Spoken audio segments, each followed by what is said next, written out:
Two-factor authentication 2FA adds an extra layer of security to your Bank of America account.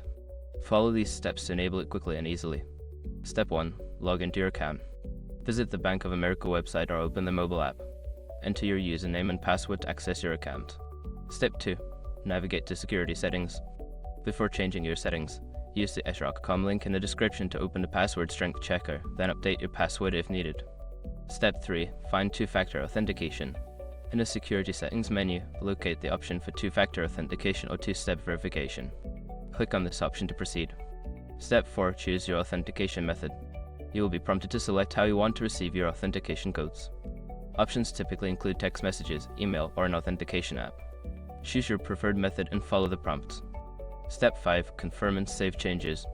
After selecting your authentication method, you may need to verify by entering a code sent to you. Once verified, make sure to save your changes to activate two-factor authentication. By following these steps, you can enhance the security of your Bank of America account with two-factor authentication. Always remember to keep your contact information up to date to ensure you receive your authentication codes.